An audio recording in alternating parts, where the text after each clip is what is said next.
El- para poder entender, ¿no es cierto?, algunos elementos que hemos estado discutiendo en esta clase respecto de cómo se va a construir una legitimidad, hay unos hitos que son bien relevantes porque permiten, ¿no es cierto?, mirar una situación desde dentro, digamos, cómo se iba articulando esta idea de qué es lo legítimo, cuál es la soberanía, qué es lo que se entiende por pueblo, al interior de lo que está ocurriendo en América.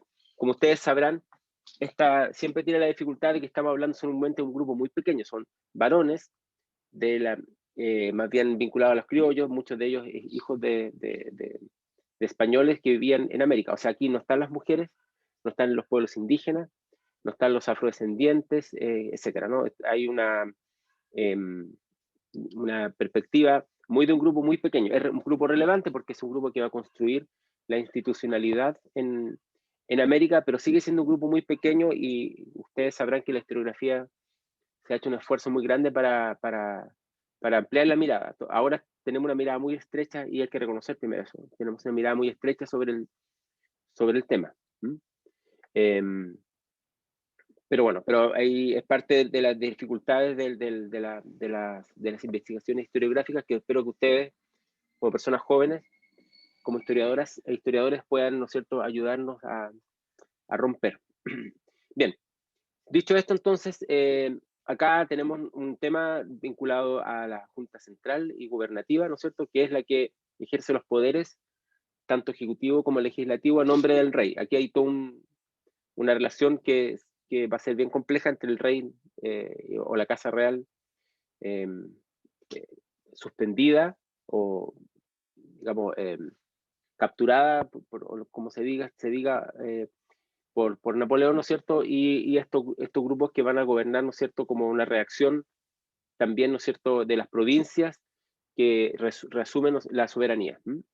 No voy a hablar tanto de la Junta Central y Gubernativa, de la Junta de las Cortes de Cádiz tampoco, porque son temas que eh, estaba viendo ustedes, ven en otros cursos o en otro curso. ¿Mm? Pero si tienen dudas sobre eso, lo podemos, digamos, tomar como un tema específico y está dentro de la bibliografía, ustedes lo pueden revisar. ¿Por qué no lo quiero ver tan en detalle como ayer lo pensé? Porque a mí lo que me interesa no es tanto ver el problema eh, que genera estos intentos de soberanía, perdón, sino que yo quiero proyectarlo para la construcción de los nuevos estados, que es el tema que este curso pone más énfasis. Por lo tanto, para la formación de los nuevos estados americanos es importante entender este fenómeno, pero el fenómeno en sí mismo es parte de un tema un poco distinto al curso. Por eso es que lo voy a ver de una manera mucho más sucinta. Lo interesante acá, ¿no es cierto?, es que cuando se compone estas juntas, esta reacción, digamos, de las provincias o de las Españas, para, de alguna forma, reasumir la soberanía ante la abdicación del rey, no solo se considera a las provincias españolas de la península, sino que la Junta Central se abre, ¿no es cierto?, a representantes de los reinos americanos. Y esto es lo que reafirma, ¿no es cierto?, el decreto del 22 de enero de 1809, que podemos revisar con más detalle. Si uno mira acá, ¿no es cierto?, lo que dice este decreto, que está dentro del texto, todo esto está dentro si ustedes lo quieren revisar, está dentro de estas instrucciones, ¿no es cierto?, ese texto que tengo acá abierto ahora acá, que es el texto que yo puse en un curso que ya estaba de antes y que puede servirles a ustedes para construir y organizar el análisis documental. Pueden tomar alguno de estos documentos y analizarlos en pos de entender cómo se construyeron estas nociones de soberanía. ¿Mm? Bien, entonces, vamos a ver cómo se puede entender este aspecto. Momento que me puse otro power. Ya, aquí está. Bien. Entonces, estamos acá viendo los diputados americanos, ¿no es cierto? Y el decreto del 22 de enero de 1809, que incorpora a América o a las posesiones españolas en América a estas representaciones. Entonces, Este es un documento bien interesante porque nos permite entender la relación de la península con América y cómo hay una relación también respecto de la noción de soberanía. Y dice, ¿no es cierto?, considerando que los vastos y preciosos dominios, no lo voy a leer entero, ¿no es cierto?, que la España posee las Indias, no son propiamente colonias o factorías, o sea, parte con una perspectiva completamente, lo puedo subrayar, con una perspectiva completamente diferente a cómo había sido la noción de las reformas borbónicas, que sí transforman colonias a las Indias occidentales, como se llamó, ¿no es cierto?, a América, y aquí parte de una posición distinta. Ok, lo que se había considerado como una colonia por parte de la Casa de Habsburgo, por parte de perdón, por parte de la Casa de los Borbones, y su reforma, ¿no es cierto?, nosotros no lo consideramos así. Entonces, de esta manera, ¿no es cierto?, las colonias americanas, que efectivamente no son colonias, sino que son parte de España, ¿no es cierto?, no solamente es parte de España, sino parte esencial e integrante de la monarquía española, como dice acá. También lo podemos subrayar. O sea, no son propiamente colonias de factoría y son parte esencial e integrante de la monarquía española. Entonces, deseando estrechar de un modo indisoluble sagrados vínculos, son vínculos sagrados porque, recuerden ustedes, está construido sobre elementos del antiguo régimen, que tiene que ver más bien con aspectos religiosos. Así que eso nunca hay que olvidarlo. La palabra sagrada es bien importante en este sentido. Entonces, ¿no es cierto?, su majestad, porque ellos gobiernan en nombre de su majestad, se ha servido, ¿no es cierto?, de declarar que los reinos, provincias e islas que forman los referidos dominios deben tener representación nacional e inmediata a su real persona y constituir parte de la Junta Central Gubernativa.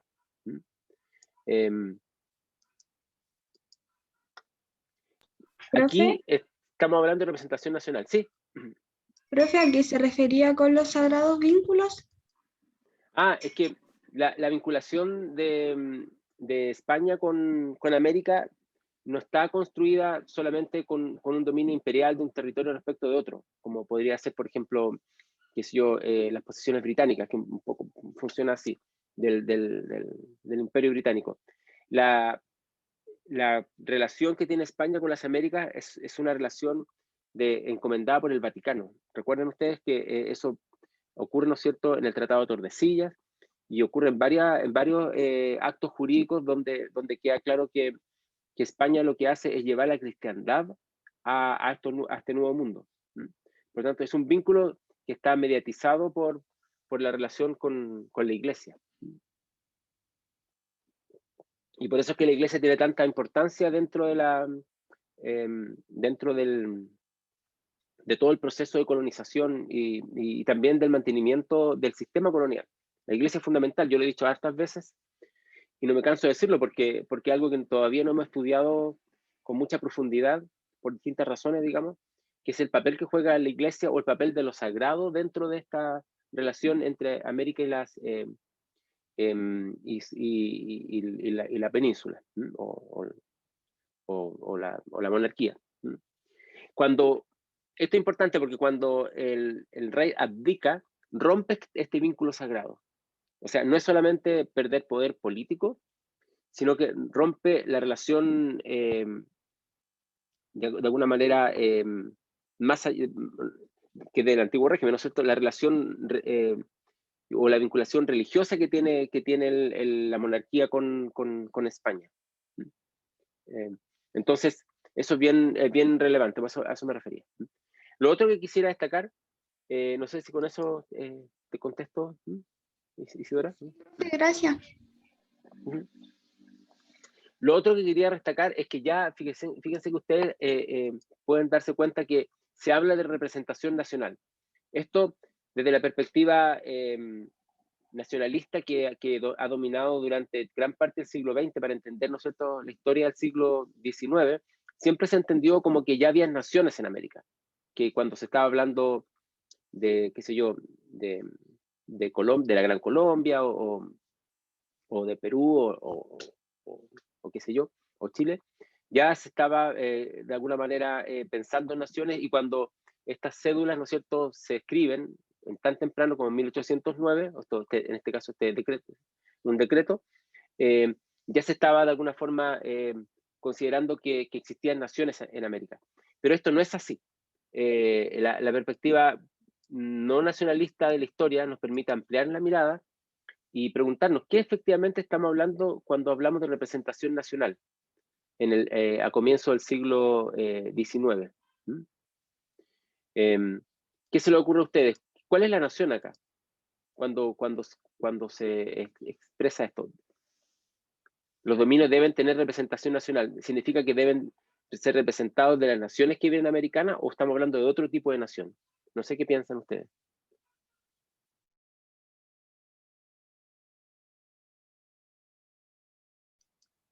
No sé si la pregunta quedó clara o... Que de una perspectiva nacionalista uno podría pensar claramente, acá estamos claramente, ¿no es cierto?, en un registro, en un documento que prueba, de alguna forma, que España estaba reconociendo las naciones en América, que había naciones en América. O estamos hablando de otra cosa.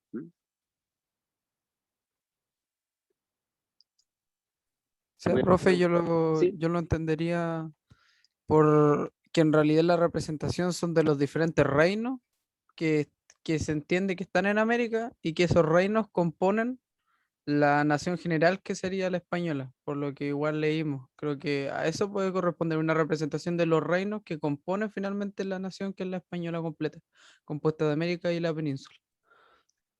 Claro, eso sería una visión más contemporánea, sacándonos el visor, digamos, nacionalista del siglo XX. Claro, yo estaría de acuerdo con lo que tú dices, Nicolás, es que en el sentido de que la nación es toda, digamos, es toda la nación española, está compuesta por diferentes partes y esas partes se unen y constituyen en sí misma la nación.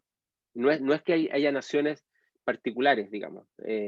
En este sentido, para que exista representación nacional y la Junta Suprema Central y Gubernativa, como se llamaba el reino, pudiera efectivamente representar a toda la nación, tenía que estar representada en todas sus partes. Entonces, aquí hay una mirada plural sobre cómo funciona el concepto de nación. O sea, una nación que está diseminada en diferentes partes, con características muy distintas entre sí, ¿no es cierto? Y que funciona de alguna manera en esta junta gubernativa como un todo en la medida en que se pueda vincular entre sí, que pueda haber un diálogo, que pueda haber una representación en este caso.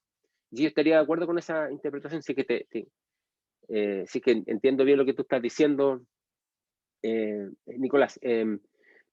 Claro, uno podría mirarlo de esa manera, pero quiero que ustedes lo vean de la otra manera también, porque la manera nacionalista de ver dice inmediatamente, aquí había naciones que de alguna forma son reconocidas por España. Yo parto de la visión postnacionalista, por lo tanto, más bien creo que hay una representación nacional que se utiliza la misma palabra nación, pero no tiene nada que ver con lo que entendemos hoy día por nación, que sería sería una actitud ahistórica, ¿no es cierto?, pensar que en el siglo XIX se entendía la nación como la entendemos o como se entendió en el siglo XX. Gracias a que estamos en una época más bien, como se dice, post-nacional, si es que creemos eso, ¿no? Podemos mirar un poco distinto con cierta distancia esta perspectiva. Aquí Anaí puso, yo creo que pensando en los mismos pueblos, pero de una manera más elitista. O sea, ahí hay que hacer un alcance en todo caso. Cuando se habla de pueblo, no sé si tú estás hablando pueblo como consideramos hoy día pueblo o como se consideraba a principios del siglo XIX. Yo tiendo a creer que a principios del siglo XIX, por lo que hemos visto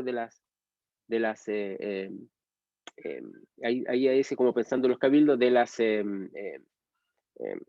las fuentes documentales, lo que entendemos ahora que el pueblo era efectivamente lo que se representaba los cabildos. Entonces, si yo entiendo bien lo que dicen ahí, tomar la perspectiva nacional sería tomar la perspectiva de los representantes de los cabildos. Porque de hecho son los cabildos los que van a elegir estos representantes. Pero yo no lo pondría desde un punto de vista elitista, sino más bien centralista versus no centralista, sería un poco así. Centralista significaría que se hace solamente desde España, y no centralista significa que se hace de diferentes partes de lo que son las Españas. De hecho, se hablaba en plural. En el fondo, si uno lo pone de una perspectiva contemporánea, todo esto es parte de la élite. Todo lo que estamos hablando tiene que ver con un grupo muy pequeño. Son todos élites. No hay, la representación política no se concibe más allá de este grupo, por lo tanto, ni siquiera yo hablaría que son élites, son el único grupo que puede entenderse como parte del ejercicio del poder. No hay una élite y un pueblo, por así decirlo, sino que, como ya hemos dicho, ellos mismos son el pueblo, no están representando nada que esté fuera de ellos mismos, como es la versión más contemporánea de la política, que se supone que se representa algo, ¿no es cierto? Uno es un representante como no solamente en territorio, sino que también de un grupo. Aquí no hay una visión clasista de la historia. La visión clasista de la historia también nos pone un lente que uno siempre está mirando un poco dónde ubicar a estos personajes, digamos. Que es importante pensarlo de esta manera, pero también tiene muchos límites para entender cómo funciona una época distinta a como pensamos hoy día. Por lo tanto, uno puede mirarlo de esta manera y tiene que tener claramente una perspectiva desde el presente, que yo lo he dicho desde el principio en este curso, pero eso no significa que uno utilice los lentes del presente para entender, ¿no es cierto?, lo que ocurrió en el pasado. Tiene que tener claro qué lente está ocupando, digamos, por así decirlo, siguiendo la metáfora. Bien, entonces, yo diría que la representación nacional no tiene que ver con las naciones como la entendemos hoy día, y también diría, ¿no es cierto?, que hay un intento por recuperar la confianza de alguna manera tan mancillada de las colonias americanas en España, y no transformarlo justamente en colonias, sino que más bien en parte del propio Imperio Español.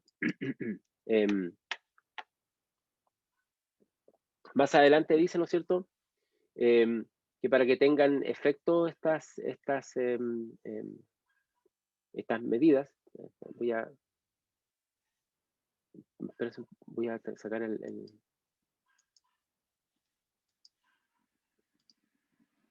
acá. Okay. Para que tengan efecto esta resolución, digo, han de nombrar los virreinatos de Nueva España, Perú, Nuevo Reino de Granada, Buenos Aires, las capitanías generales independientes de la isla de Cuba, Puerto Rico, Guatemala, Chile, provincia de Venezuela y Filipinas, un individuo cada cual que represente su respectivo distrito. Yo quiero inmediatamente mencionar que aquí hay un problema, porque se recurre, ¿no es cierto?, a la estructura colonial, son los virreinatos, o, ¿no es cierto?, las capitanías generales.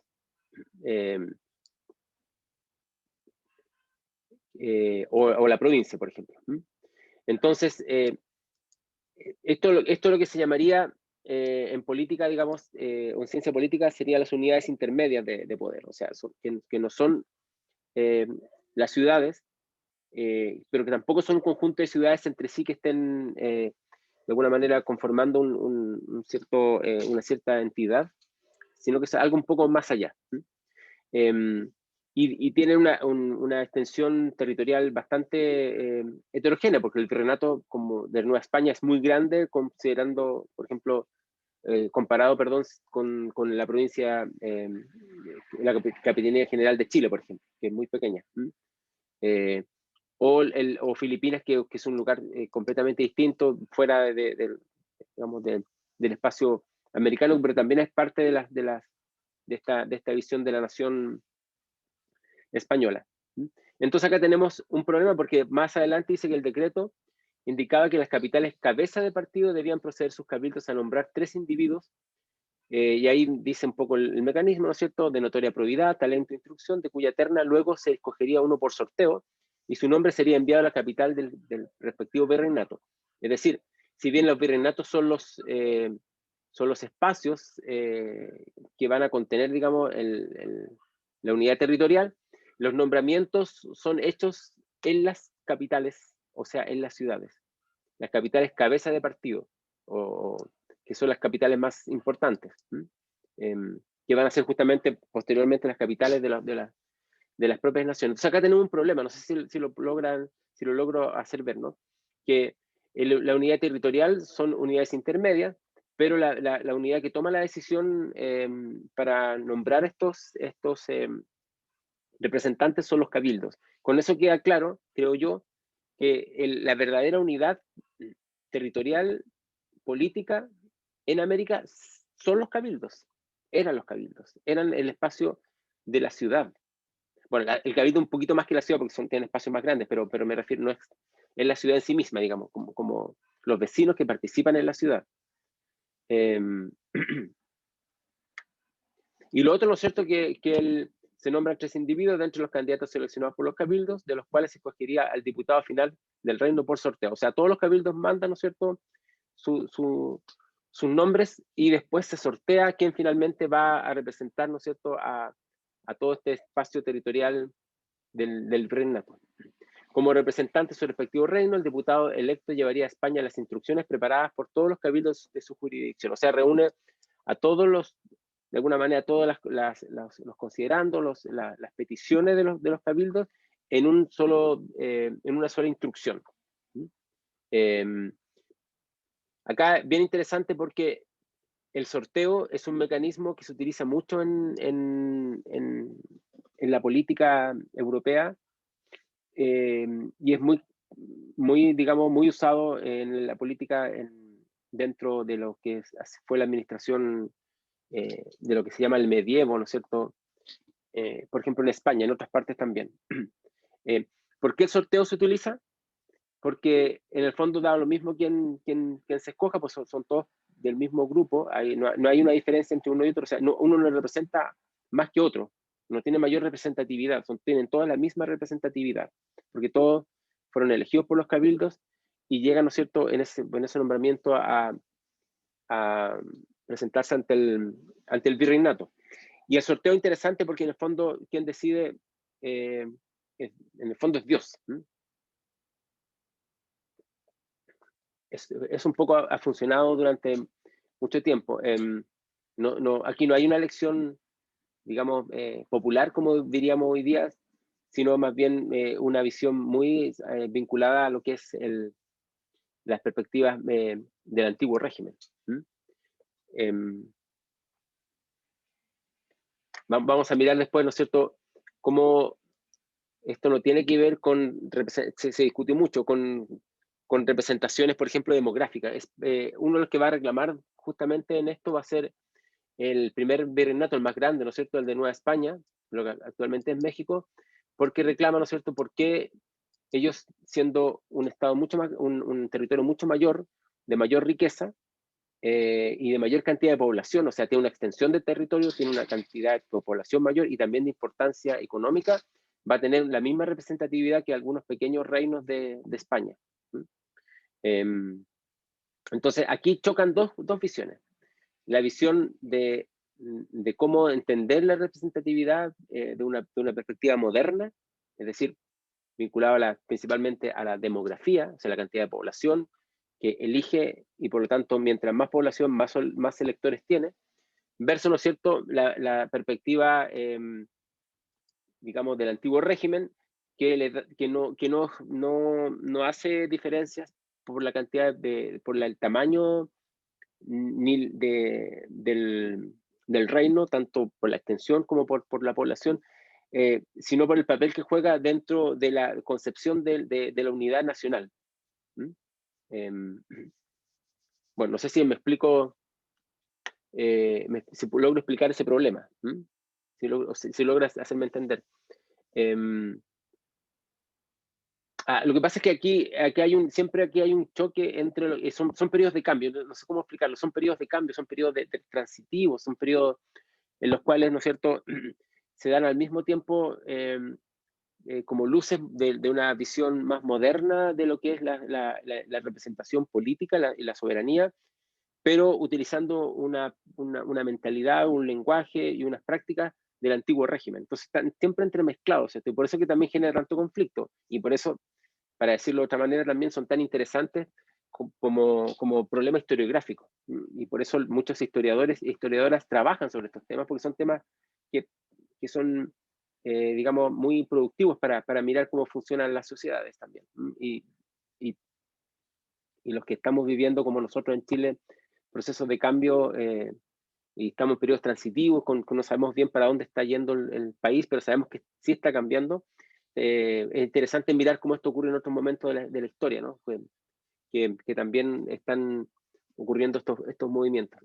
Entonces, en conclusión, yo diría que hay un intento por constituir una nación, una unidad nacional de las Españas, que tenga una representación de todos los reinos, ¿no es cierto? Y en ese marco se incorporan a las colonias americanas, que ya no son consideradas colonias, digamos, sino que son parte del constituyente de la monarquía española, pero el procedimiento de nombramiento va a ser un procedimiento muy vinculado al antiguo régimen. Y va a chocar, como dije, y todo esto lo pueden ver en el texto que yo les puse en un curso, si tienen tiempo lo pueden mirar. Va a chocar con las perspectivas más, digamos, vinculadas a la visión moderna de cómo se entendía la soberanía y el ejercicio del poder. Bien, no sé si hay una pregunta antes de continuar o algo que quieran agregar.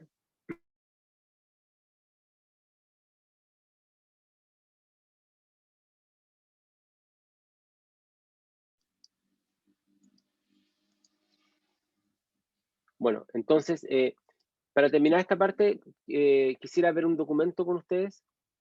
No sé, no sé si tuvieron tiempo de mirarlos, porque en realidad es un texto muy largo, son varios documentos, en fin.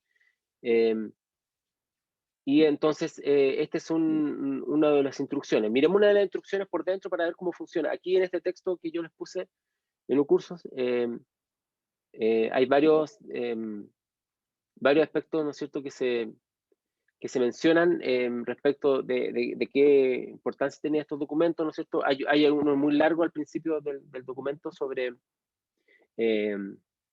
un diputado que hace reflexiones del proceso mismo, que es bien interesante porque muestra un poco las posiciones de las que estoy hablando, y hay documentos como estos que fueron, digamos, las instrucciones. Y aquí hay uno en Popayán, ¿no es cierto?, del Reino de Nueva Granada, donde se escribe, digamos, se redacta uno de estos documentos. Tengo algunas cosas para destacar. O sea, habiéndose procedido por el excelentísimo señor Virrey del Reino de Israel al acuerdo de la Capitanía de Santa Fe, ¿no es cierto?, bla, bla, bla, a la última elección y sorteo del diputado que debe representar al virreinato en la Suprema Junta Central Gubernativa de España e Indias, entonces nombra a la persona, en este caso Antonio Narváez y La Torre.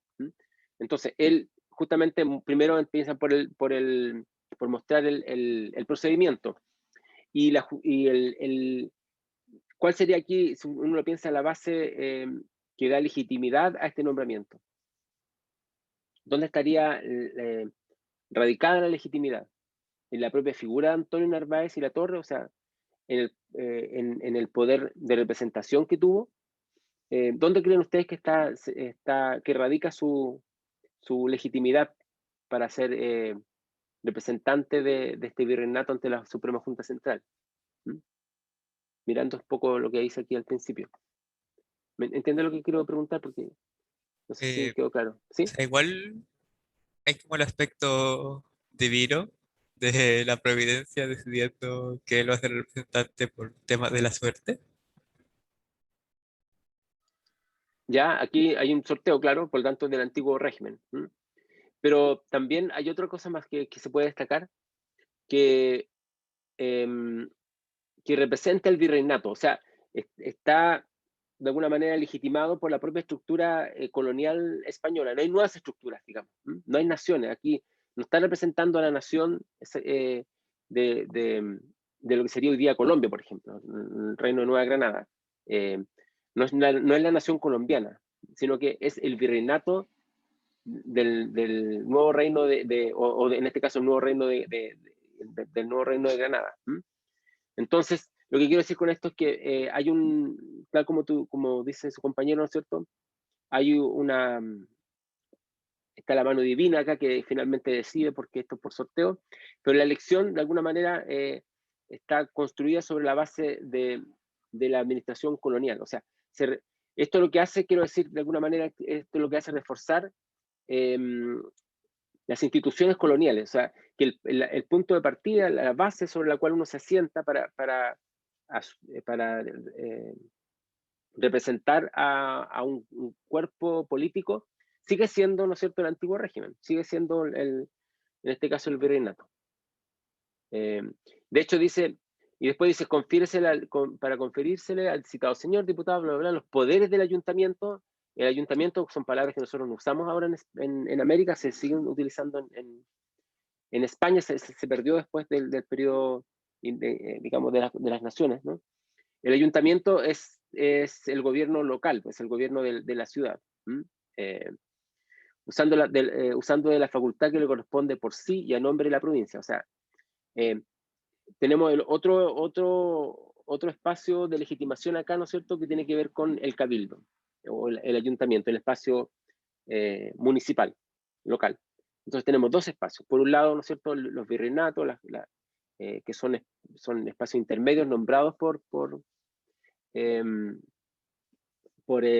España, que de alguna manera reúne y hace el procedimiento de sorteo, pero tenemos, ¿no es cierto?, el espacio final, que es el propio municipio.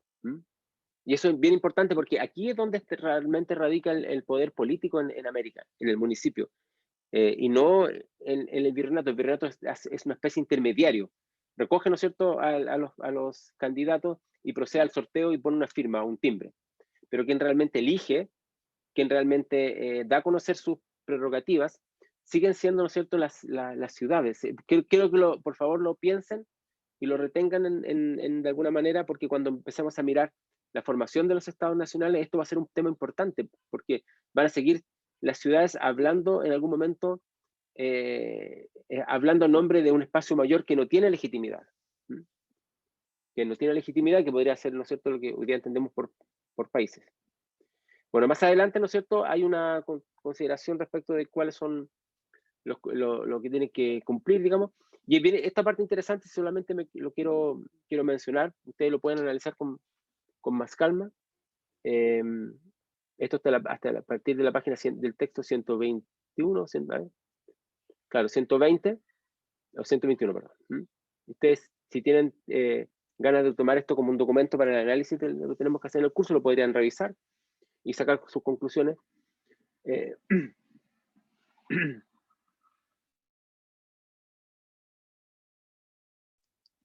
Bueno, aquí algunos elementos, ¿no es cierto?, que son considerando que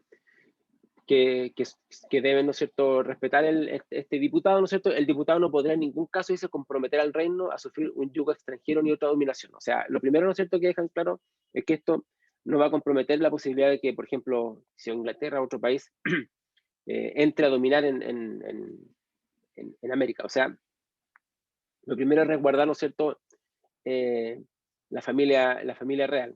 Y acá consideran todos los cargos, en fin, de los reyes. Dice que a falta de esto, el diputado no podrá imponer a este reino una nueva dominación. O sea, aunque el rey no esté, que en este caso no estaba, ¿no es cierto?, que no puede imponer al reino una nueva dominación que no reconoce ni tendrá obligación de reconocer en caso alguno. O sea, en caso de que este diputado, digamos, se dé vuelta y diga, ok, ya aquí el rey no está preso, en fin, entonces yo ahora llego a un acuerdo con Francia o con Inglaterra, qué sé yo, esto, ¿no es cierto?, no va a ser reconocido. O sea, en el fondo tiene una instrucción que dice, usted puede hacer esto siempre en el marco del espacio, digamos, colonial español, y no dejan cerrada la puerta para la posibilidad de que entre otra monarquía.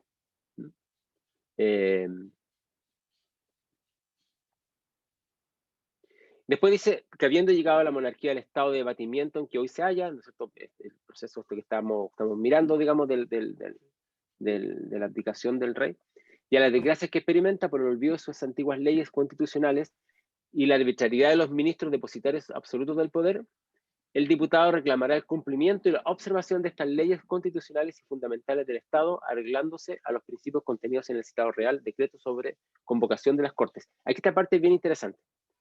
¿Cómo lo interpretan ustedes? Profe, este párrafo. ¿Mm? profe, hay una pregunta en el chat. Ah, perdón. Isidora. ¿La persona elegida en el cabildo es el que va a representar a dicha ciudad en la Junta Central de España? Sí y no. Yo diría, esto tiene doble dimensión. Por un lado, sí representa al cabildo, porque el cabildo es la unidad fundamental, es la unidad central, y lo que emana el cabildo del ayuntamiento, entonces, pues, pasa a las cortes. Pero por otro lado, el representante no va a nombre del cabildo, sino que va a nombre de un espacio más amplio. Pero es la suma de los cabildos. ¿Recuerdan? O sea, él lleva, ¿no es cierto?, lo que le dictaminan los representantes de las ciudades, pero no solamente de su propia ciudad, porque él llega por sorteo ahí. O sea, puede haber sido cualquier otro, da un poco igual. Puede haber sido de otra ciudad. Entonces, yo diría, frente a la pregunta de Isidora, que la persona elegida, ¿no es cierto?, representa a la ciudad en primer momento dentro del espacio del virreinato, pero una vez que esa persona es sorteada, cuando va a España, ¿no es cierto?, representa no solamente al cabildo, al ayuntamiento, sino que al espacio mayor. Pero en el fondo sigue representando a su espacio municipal, porque ese es el espacio que le da en el fondo la verdadera representatividad. Entonces yo diría que esa pregunta tiene un no y un sí al mismo tiempo. Son un poco contradictorios lo que digo, pero tiene esa doble dimensión. No sé si con eso respondo lo que pregunta su compañera. Sí, profe, gracias. Ok, ¿cómo interpretan este párrafo ustedes, el tercero? Perdón, esta instrucción tercera, que habiendo llegado a la monarquía al estado de abatimiento en que hoy se halla, esa es la situación, ¿no? Y a las desgracias que experimenta, por el olvido de sus antiguas leyes constitucionales. ¿Quién olvidó esas antiguas leyes constitucionales? ¿Quién olvidó su deber, digamos, dado la Constitución? O sea, antiguas leyes constitucionales no necesariamente se refieren a la Constitución, sino que se refieren no sé, podríamos hablar de las 7 partidas, ¿no? ¿Quién es el que olvidó? ¿Quién pudo haber olvidado eso? ¿Quién se ¿El le ocurre a usted? gobierno en regencia? Puede ser, ¿no es cierto? Puede ser el propio Fernando VII, ¿no? O sea, en el fondo la corona había olvida, ¿no es cierto?, las antiguas leyes constitucionales y renuncia a su poder. Entonces, por eso generó este problema. Por lo tanto, el diputado en el fondo lo que hace es reclamar el cumplimiento y la observación de esas leyes constitucionales y fundamentales del Estado. O sea, no tiene un sentido aquí de emancipación ni de independencia, al revés. En el fondo va a decirle a la Casa Real, ok, ustedes olvidaron el acuerdo que había, ¿no es cierto?, entre el pueblo y el rey. El rey abdica, renuncia y rompe este acuerdo sagrado. Por lo tanto, lo que hacen estos representantes es reclamar el cumplimiento, como dice ahí, y la observación de estas leyes, arreglándose a principios contenidos en el citado real decreto, porque el decreto que los convoca en las Cortes. O sea, va a las Cortes como primera digamos, primera tarea de restablecer el orden que Fernando VII hubo de haber roto, digamos, que rompió, que renunció, digamos, como dice el decreto, el documento, a esas antiguas leyes constitucionales.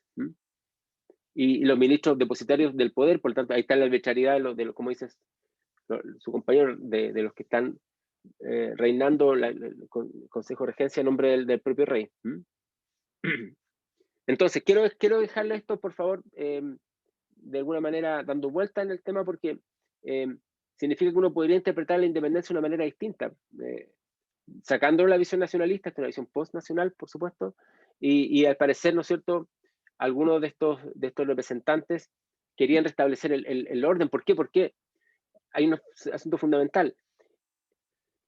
El poder de estos representantes, el hecho que vengan, ¿no es cierto?, de los municipios y que son convocados en los virreinatos, radica, ¿no es cierto?, en la legitimidad que da la propia existencia de la corona.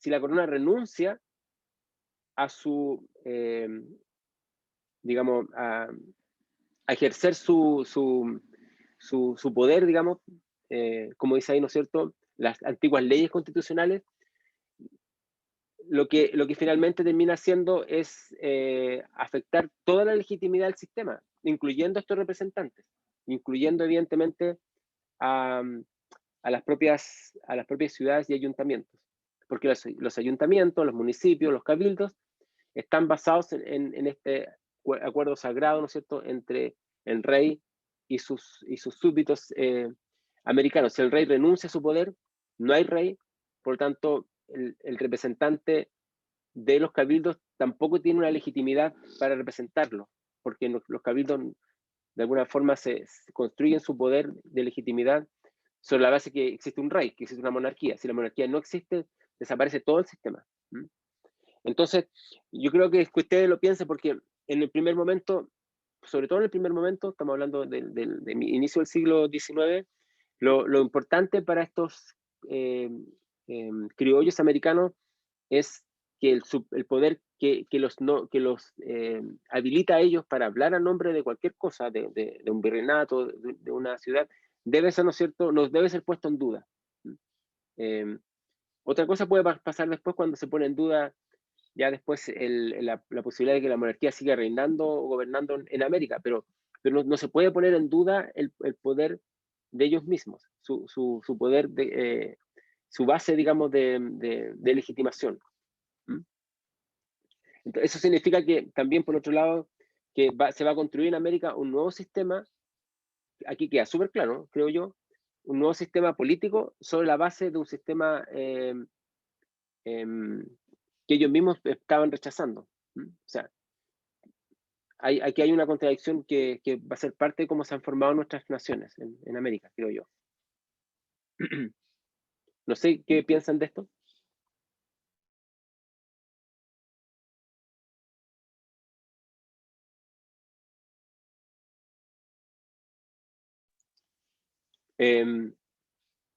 Bueno, no sé si se entiende la disyuntiva que yo estoy poniendo acá, ¿no es cierto?, en discusión, de cómo construir un nuevo sistema político, pero que quienes construyen ese nuevo sistema político tienen la base de legitimación del sistema antiguo. Por tanto, si rechazan de plano el sistema antiguo, es como dispararse en el pie, como se dice, ¿no? Porque no podrían construir ningún proceso político legítimo. Esto no es ex nihilo, no se parte de cero acá. Aquí no hay tabula rasa, digamos, no es que se parta de cero.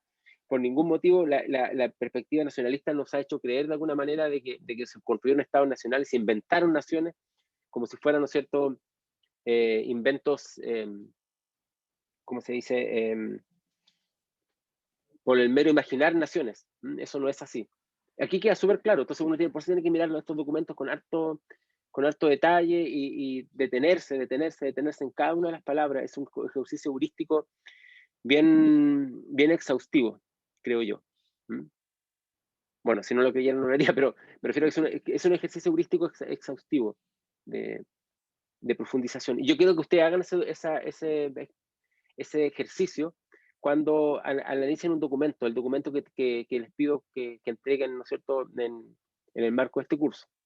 Y por eso estoy haciendo un poco esto, para que ustedes vean cuál es el sentido que yo le doy a esta interpretación de los documentos.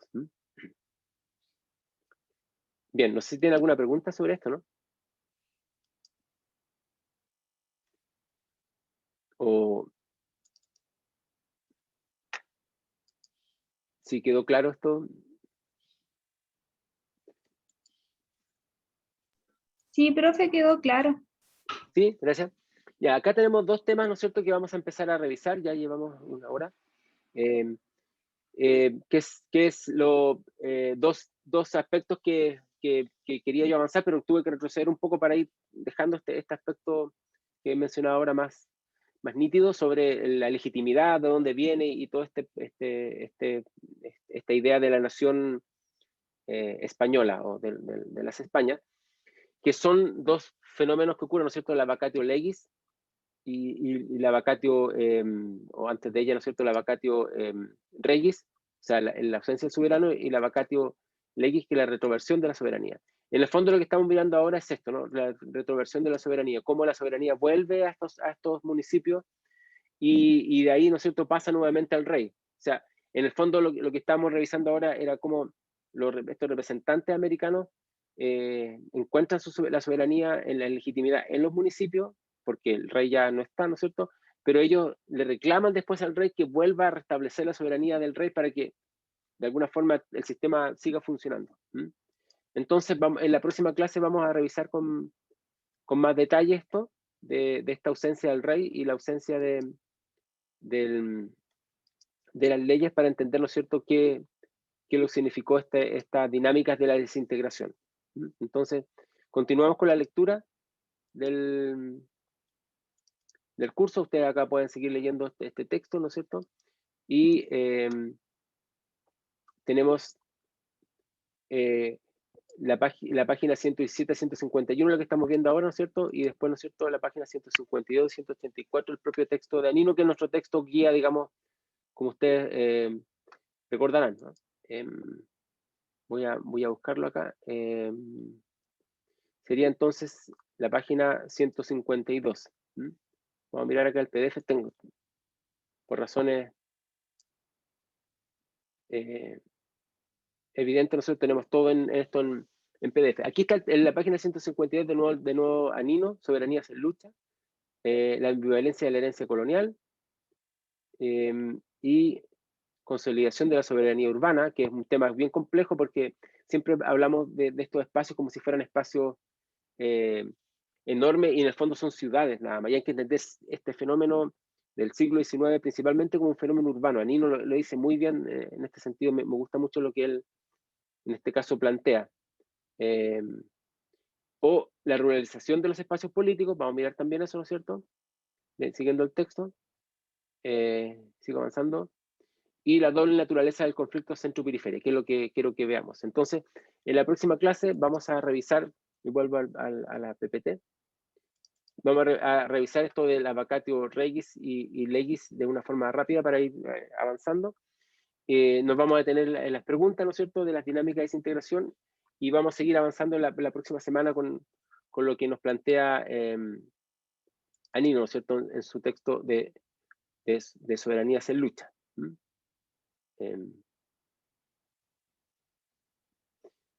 Desde la página 152, si no me equivoco. Claro, 152.